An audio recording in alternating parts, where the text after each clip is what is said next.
Halo, apa kabar? Hari ini kita mau bahas sesuatu yang jujur aja penting banget. Sesuatu yang mungkin tanpa kita sadari udah nyentuh kehidupan kita, yaitu soal pertobatan dari praktek-praktek okultisme. Kita mulai dari ayat ini ya, dari 2 Korintus. Coba deh kita sama-sama renungkan. Ayat ini tuh kayak nanya langsung ke hati kita. Kesetiaan kita ke Kristus itu benar-benar murni, nggak kebagi-bagi gitu. Atau jangan-jangan ada hal-hal lain yang tanpa sadar udah ngegeser fokus kita dari dia. Nah, ini dia nih intinya. Ancaman buat iman kita itu seringkali nggak datang teriak-teriak, "Aku ancaman!" gitu. Justru yang paling bahaya itu yang terselubung, yang sembunyi di kebiasaan kita sehari-hari, yang kita anggap, biasa aja, nggak bahayalah. Oke, jadi okultisme tuh apa sih sebenarnya?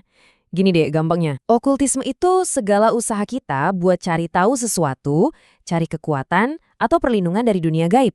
Tapi, dan ini kuncinya, sumbernya itu bukan dari Tuhan. Sekarang, yuk kita lihat contoh-contohnya. Dan ini mungkin kerasa dekat banget sama kita. Coba kita jujur sama diri sendiri ya. Pernah nggak kita hindari angka 13 misalnya karena katanya angka sial? Atau nunggu hari baik buat mulai bisnis? Atau mungkin mikirin arah rumah biar hoki? Ini semua kan akarnya cuma satu. Kita pengen kontrol, kita pengen untung. Kelihatannya sepele, tapi inilah kepercayaan-kepercayaan halus yang pelan-pelan, tapi pasti ngegeser sandaran kita dari Tuhan ke hal lain. Lanjut lagi ya. Coba pikirin deh, horoskop di majalah, atau ramalan zodiak di internet, atau iseng-iseng aja gitu ada yang nawarin baca garis tangan. Wajar kan kita semua penasaran sama masa depan, pengennya tuh ada kepastian. Tapi pertanyaannya balik lagi. Kita nanya masa depan kita ke siapa? Ke Tuhan atau ke bintang-bintang? Oke, sekarang kita masuk yang lebih dalam lagi, dan ini udah jelas banget. Di sini udah nggak ada lagi tuh area abu-abu.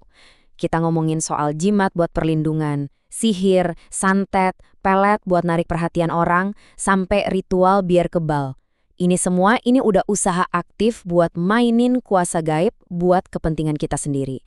Dan hati-hati, bahkan praktek yang kelihatannya modern, yang dibungkus dengan istilah pengembangan diri, bisa jadi pintu yang bahaya banget.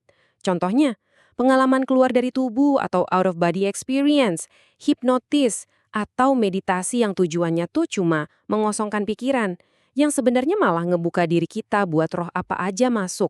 Wah, ini semua area yang sangat berbahaya, yang narik kita jauh dari perlindungan Tuhan. Oke, kita udah lihat banyak banget contohnya kan. Sekarang, pertanyaan paling penting. Apa kata firman Tuhan soal ini semua? Tuhan ngasih panduan nggak sih? Jawabannya, oh jelas. Dan panduannya itu tegas banget. Coba lihat deh kata yang dipakai di kitab Ulangan ini. Kekejian. Wow, itu bukan kata yang main-main loh. Ini nunjukin betapa seriusnya Tuhan ngelihat hal ini. Kenapa? Ya karena ini artinya kita berkhianat. Kita ninggalin Sang Pencipta yang Maha Kuasa, terus malah cari pertolongan dari kuasa-kuasa lain yang lebih rendah dan penuh tipu daya. Itu benar-benar pengkhianatan spiritual di mata Tuhan. Di Imamat, perintahnya lebih singkat, padat, dan jelas lagi. Jangan berpaling. Udah. Titik. Tuhan itu ngasih batasan yang tegas. Bukan buat ngekang kita, tapi buat melindungi kita. Melindungi dari dunia roh yang penuh tipu daya yang bukan berasal dari Dia. Nah, ayat di Yeremia ini langsung nancep ke akar masalahnya. Jadi isunya itu bukan lagi soal saya melakukan ini atau itu. Bukan. Tapi soal hati kita itu nyandarnya kemana.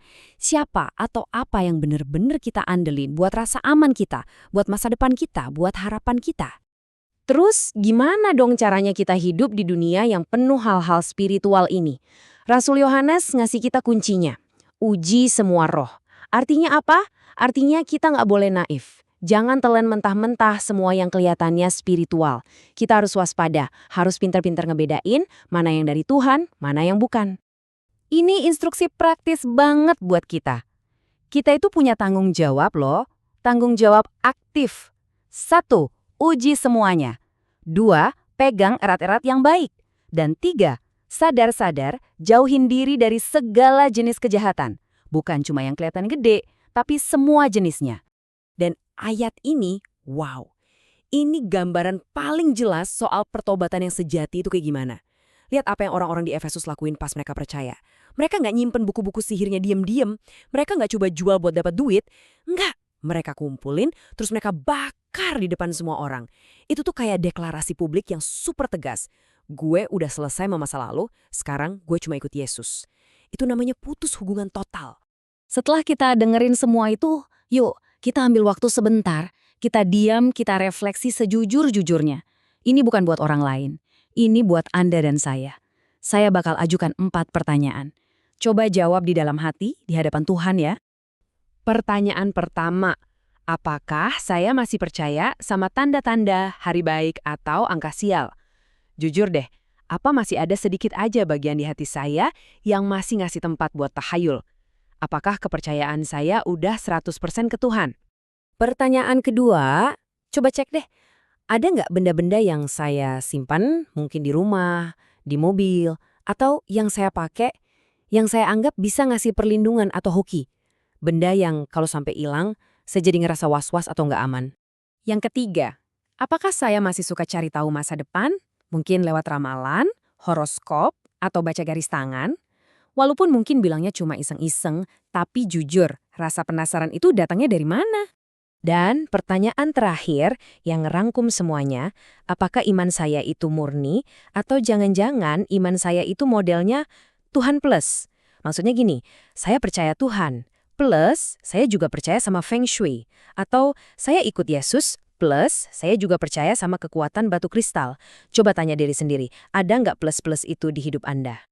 Kalau tadi pas jawab ada satu aja jawaban iya, jangan kecil hati, jangan putus asa. Justru, ini momen yang baik, ini anugerah. Kenapa? Karena selalu ada jalan untuk kembali. Dan jalan itu dimulai dari satu keputusan dan satu doa. Jadi, ini langkahnya, persis kayak orang-orang di Efesos itu.